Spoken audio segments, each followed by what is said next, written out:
자, 솔직해져 봅시다. 다들 한 번쯤 상상해 보셨죠? 아, 국가가 나한테 10억씩만 꽂아주면 좋겠다. 아니면 한국은행 지하에 돈 찍는 기계, 그거 밤새도록 돌려서 전 국민한테 나눠주면 다 부자 되는 거 아냐? 일하기는 싫고 돈은 갖고 싶고 그 마음 압니다. 그런데 말입니다. 실제로 그 상상을 현실로 옮겼다가 나라 전체가 말 그대로 거지가 된 케이스들이 있습니다. 모두가 억만장자가 됐는데 빵 한 조각을 못 사서 굶어 죽는 세상. 오늘은 돈 복사기가 불러온 지옥, 하이퍼인플레이션에 대해 이야기해 보겠습니다. 실제로 아침에 5,000원 하던 치킨이 저녁에는 5조 원이 되는 나라가 있었습니다. 농담이 아니라 독일에서 벌어진 실화예요. 사람들은 돈을 태워서 난방을 했고 아이들은 지폐로 연날리기를 했죠. 정부가 모두를 부자로 만들겠다며 돈을 미친 듯이 찍어댔는데 그 결과는 재앙이었습니다. 자, 그럼 왜 정부는 돈을 마음대로 찍으면 안 되는지, 그리고 그걸 무시한 나라들은 어떻게 무너졌는지 하나씩 파헤쳐 보겠습니다. 가난한 사람들을 보면 누구나 이런 생각을 합니다. 정부가 돈 더 찍어서 나눠주면 안 돼? 논리적으로 보면 말이 되는 것 같아요. 가난한 이유는 돈이 없어서고, 밥을 못 먹는 것도 돈이 없어서고, 병원에 못 가는 것도 돈이 없어서잖아요. 그럼 정부가 인쇄기 돌려서 돈을 왕창 찍어내면 모두가 부자가 되는 거 아닌가요? 너무 쉬운 해결책 아닌가요? 틀렸습니다. 이건 경제를 폭파시키는 가장 확실한 방법이거든요. 이유는 단순합니다. 인플레이션 때문이죠.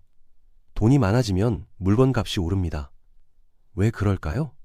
공급과 수요의 법칙 때문입니다. 물건은 그대로인데 돈만 많아지면 사람들이 더 많은 돈을 내고도 사려고 하거든요. 우리나라 사람들이 좋아하는 치킨으로 예를 들어볼게요. 동네 치킨집에 오늘 치킨이 5마리 있습니다. 민수, 영희, 철수, 지혜, 준호 5명이 각각 2만 원씩 가지고 있어요. 치킨 한 마리가 2만 원이니까 각자 치킨 한 마리씩 살 수 있죠. 완벽한 균형입니다. 그런데 정부가 경제를 살린다면서 국민들에게 돈을 나눠줬습니다. 민수, 영희, 철수, 지혜, 준호가 각각 2만 원씩 더 받았어요. 이제 모두가 4만 원을 가지게 됐죠. 사람들은 기뻐합니다. 와, 나 부자 됐다. 치킨 2마리 먹어야지. 그런데 문제가 있습니다. 치킨은 여전히 5마리밖에 없다는 거예요. 치킨집 사장님은 상황을 파악합니다. 5명이 10마리를 사려는데 치킨은 5마리 뿐이에요. 사람들은 서로 먼저 사겠다고 아우성입니다. 사장님, 나 2마리 줘. 아니야, 내가 먼저 왔어. 사장님은 생각하죠. 얘네 돈이 많네? 그럼 가격 올려도 되겠는걸. 그래서 치킨 가격을 2만 원에서 4만 원으로 올립니다. 결과가 어떻게 됐을까요? 민수, 영희, 철수, 지혜, 준호는 여전히 치킨을 하나씩만 삽니다. 하지만 이제 4만 원을 내야 해요. 돈은 2배가 됐지만 먹을 수 있는 치킨은 똑같습니다. 이게 바로 인플레이션입니다. 돈의 개수만 늘었을 뿐 실제 가치는 그대로인 거죠. 그럼 치킨집 사장님은 떼돈을 벌었을까요? 아닙니다. 처음엔 좋아 보였지만 생각해 보세요. 모든 사람이 돈을 더 받았다는 건 닭 공급하는 도매상도 돈을 더 받았다는 뜻이거든요. 사장님이 닭을 사러 가면 닭 가격도 올라 있습니다. 왜냐면 양계장 주인도 돈을 더 받았고 사료 가격도 올랐으니까요. 이게 도미노처럼 퍼져나갑니다. 사료가 비싸지니까 닭이 비싸지고, 닭이 비싸지니까 치킨이 비싸지고, 치킨이 비싸지니까 직원 월급을 올려야 하고, 월급이 오르니까 사료가 또 비싸집니다. 끝없이 돌고 도는 악순환이죠. 결국 모든 가격이 동시에 상승합니다. 누구도 진짜로 부자가 되지 못했어요. 숫자만 커졌을 뿐입니다. 핵심은 이겁니다. 돈을 찍는다고 치킨이 늘어나지 않는다는 거죠. 치킨을 더 만들려면 닭이 더 필요하고, 닭을 더 키우려면 사료가 더 필요하고, 사료를 더 만들려면 곡물이 필요하고, 곡물을 기르려면 땅과 시간이 필요합니다. 이건 돈으로 해결할 수 없어요. 물건은 그대로인데 돈만 많아지면 가격만 오릅니다. 경제학에서 말하는 공급과 수요의 법칙이죠. 공급은 그대로인데 수요만 늘어나면 가격이 폭등하는 겁니다. 돈을 찍어내는 건 공급을 늘리는 게 아니라 수요만 인위적으로 키우는 거거든요. 여러분은 이제 생각하실 겁니다. 그럼 돈 찍는 건 바보 같은 짓이네. 설마 실제로 이런 짓 한 나라는 없겠지? 있습니다. 그것도 여러 나라가요. 그리고 그 나라들은 전부 망했습니다. 독일 이야기부터 해보죠. 1920년대 바이마르 공화국 시절입니다. 당시 독일은 1차 대전에서 패배하고 승전국들한테 어마어마한 배상금을 물어줘야 했습니다. 문제는 독일 경제가 이미 전쟁으로 완전히 파괴됐다는 겁니다. 공장은 멈췄고 실업자가 넘쳐났으며 정부 금고는 텅 비어 있었죠. 그런데 배상금은 갚아야 합니다. 안 갚으면 프랑스와 벨기에 군대가 독일 영토를 점령하겠다고 협박했거든요. 정부는 고민했습니다. 어떻게 이 많은 돈을 마련하지? 세금을 올리면 이미 굶주린 국민들이 폭동을 일으킬 테고 빚을 내자니 빌려줄 나라도 없었습니다. 그때 누군가 이렇게 말했습니다. 그냥 돈 찍으면 되잖아요? 네, 결국 독일 정부는 무한돈 복사 버튼을 눌러버렸습니다. 1921년부터 본격적으로 지폐를 찍어냈죠. 처음 몇 달은 괜찮아 보였습니다. 배상금도 갚고 공무원 월급도 주고 실업수당도 나눠줬어요. 하지만 1922년 말부터 이상한 일이 벌어지기 시작합니다. 빵 한 덩이가 1월에 163마르크였는데 9월에는 1500마르크가 됐습니다. 몇 달 사이에 10배가 오른 거죠. 사람들은 불안해했지만 정부는 계속 돈을 찍었습니다. 그리고 1923년 상황이 완전히 통제불능이 됩니다.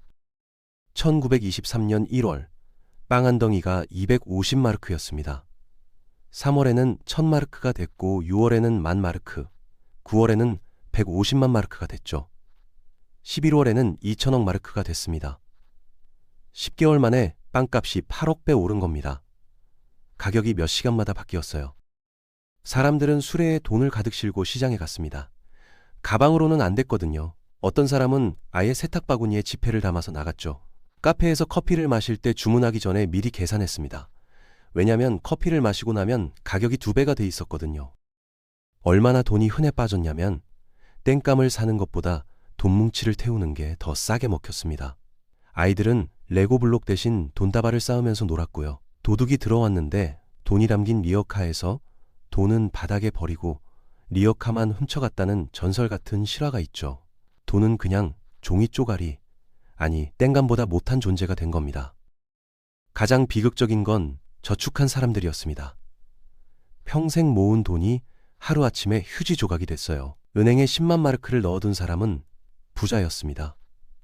하지만 1년 뒤 그 돈으로 살 수 있는 건 우표 한 장도 안 됐죠. 중산층이 순식간에 빈민층으로 전락했고 사회는 혼란에 빠졌습니다.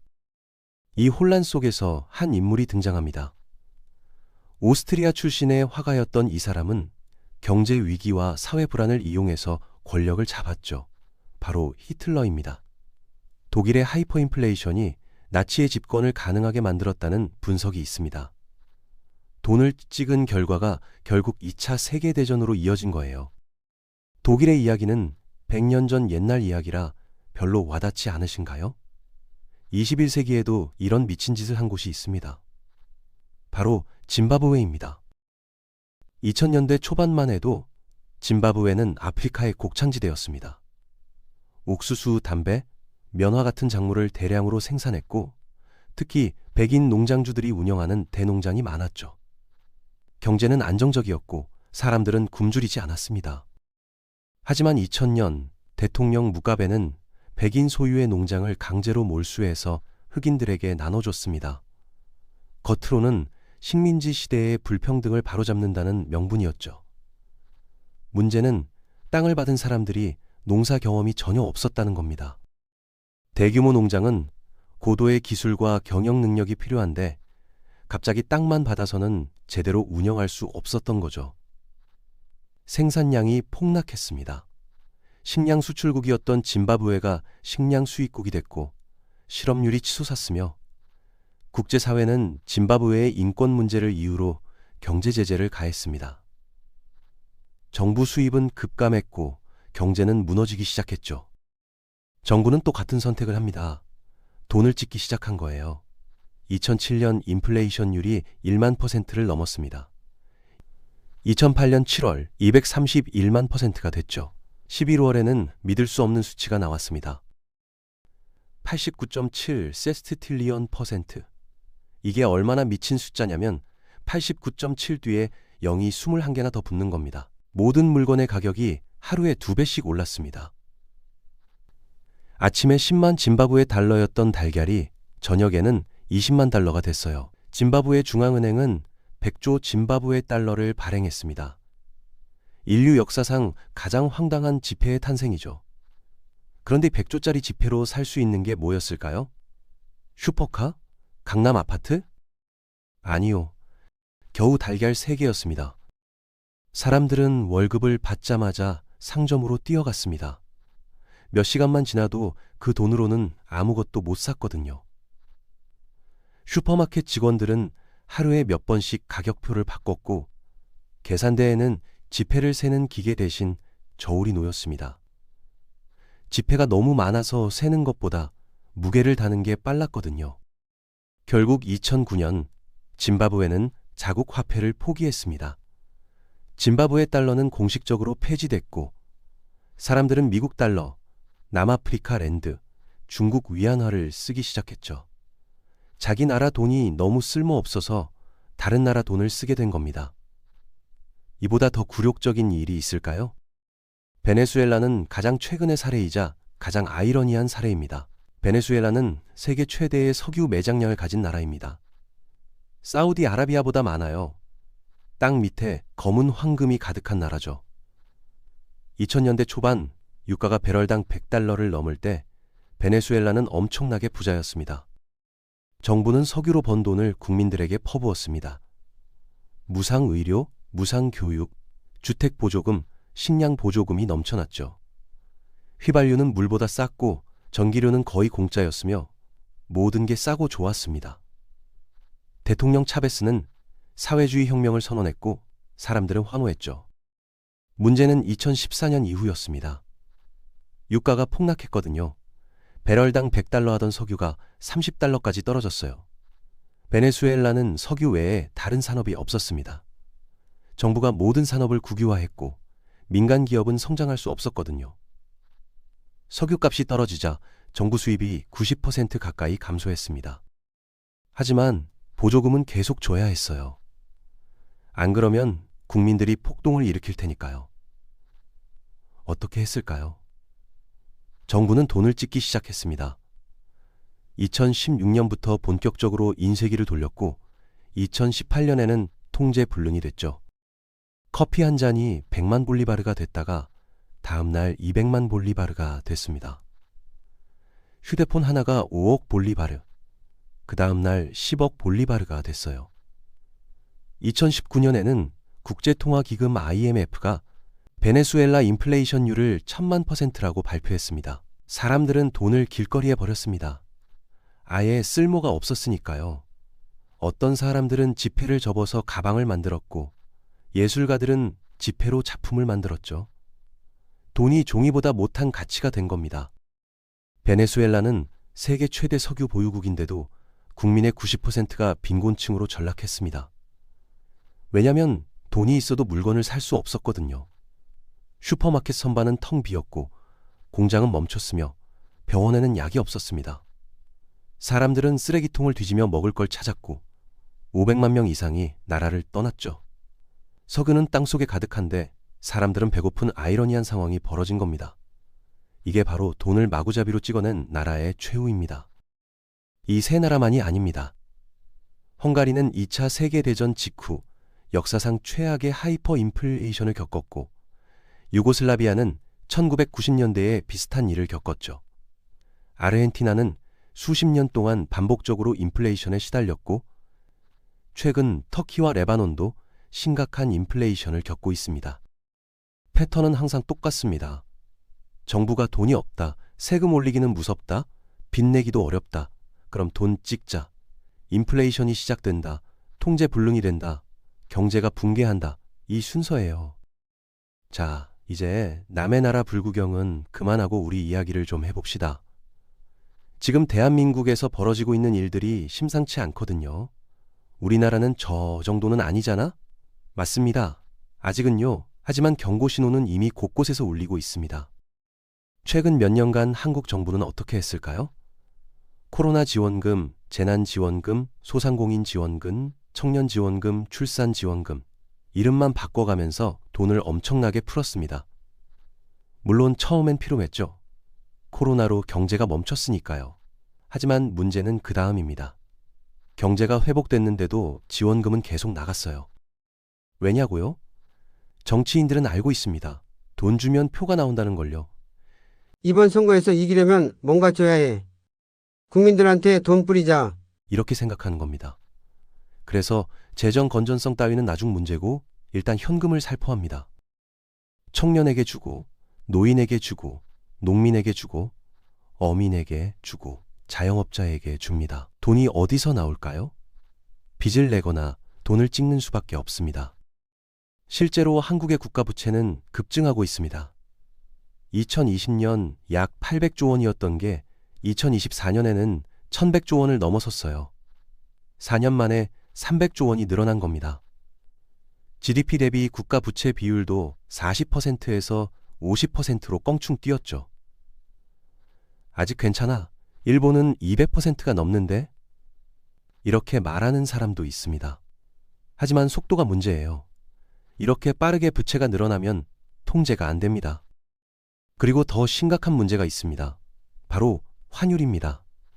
현재 달러 대비 원화 환율이 1,470원까지 치솟았습니다. 몇 년 전만 해도 1,100원에서 1,200원 사이였거든요. 왜 이렇게 됐을까요? 외국인 투자자들이 한국을 떠나고 있기 때문입니다. 외국인들은 바보가 아닙니다. 한국 정부가 돈을 계속 풀고 빚을 계속 늘리는 걸 보면서 생각하죠. 한국 원화 가치 떨어지겠는데? 빨리 빠져나가야겠어. 그래서 한국 주식을 팔고 채권을 팔고 원화를 달러로 바꿔서 빠져나갑니다. 그러면 원화 가치는 더 떨어지고 환율은 더 오릅니다. 대한민국은 자원이 없는 나라입니다. 석유 한 방울, 가스 한 톨 안 나요. 밀가루, 옥수수, 콩도 대부분 수입합니다.